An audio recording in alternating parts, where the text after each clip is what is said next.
Hi again, this is Genevieve from the blog gracefullyhome.com, and today I'm sharing a simple alternative to the traditional pumpkin roll recipe.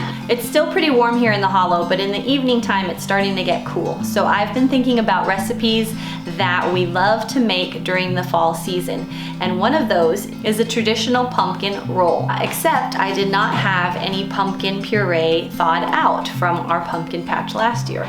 So I went to the pantry and I started to look for an alternative, and I was pleasantly surprised with the fact that I had canned some of my parents' organic persimmons from their garden last fall. And so I just cracked one of those open and it turned out really delicious. So let me show you how to make that. If you don't have persimmon puree, then you obviously can use pumpkin puree. But with that, you'll need to add some pumpkin spice to that, or use cinnamon, nutmeg, and sometimes I like to put ginger in there. To this cake batter, I am going to add my eggs.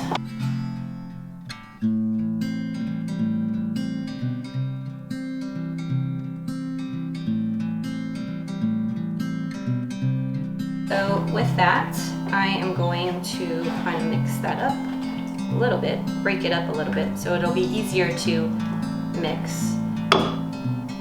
These spatulas come in really handy, and I love our old stoneware. With this recipe and a lot of other sourdough recipes, you want to add the baking soda last because it will react with the sourdough starter. And it's really cool because then it starts to bubble and it starts to kind of grow, and it reminds me of when you use like regular yeast from the store and then you put sugar in that and it starts to bubble up. I'm going to add the salt, and all of the details for this recipe will be over on my blog. This is our homemade vanilla, which I love this little container. I can't remember where I got it from, but I'm going to add my vanilla to the mixture. And essentially you're making a cake, but you're going to roll it and it's going to have a filling. So I'm continuing to mix that. Let's try to push that out of the way just in case I forget that I already added it. So at this point, if you didn't have persimmon spice puree or pumpkin puree that already has the pumpkin spices in it, you would go ahead and add that now. For the last ingredient, I will be sprinkling the baking soda in there so that you don't get clumps. No one likes to bite into something that's delicious and then all of a sudden you have a clump. So I'm just taking it like that and mixing it in there, and it's starting to bubble up already, which means it was a nice active starter. And now I'm going to pour that into my cake pan. My oven has already been preheating at 375.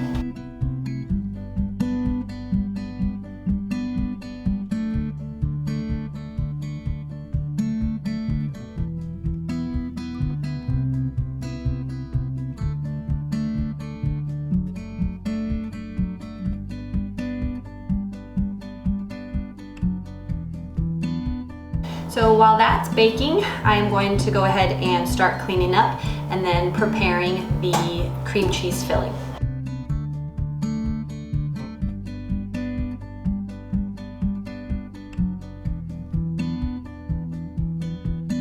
And also have my detox tea. Got some elderberry tea as well as some detox tea.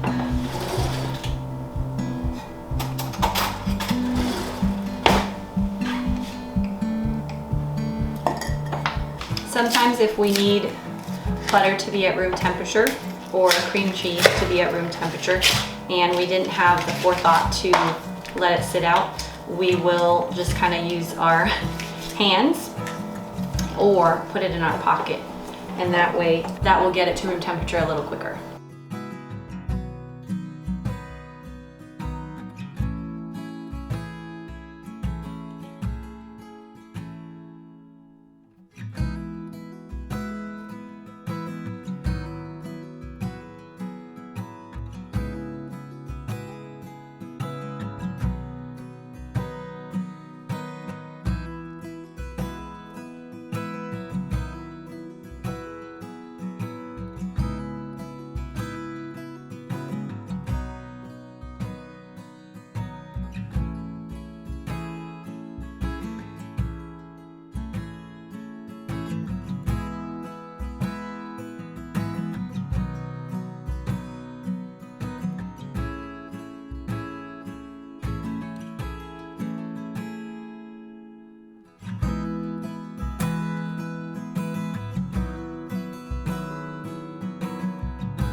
I took our persimmon roll out from the refrigerator. It's nice and cool. So now I'm just going to roll it out, cut the slices, and serve it up.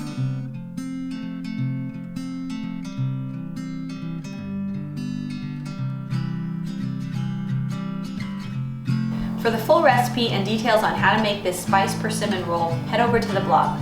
If you're new to my channel, make sure to hit that subscribe button for more inspiration for holistic living through back to basics for the home, heart, and health. See you next time in the Hollow.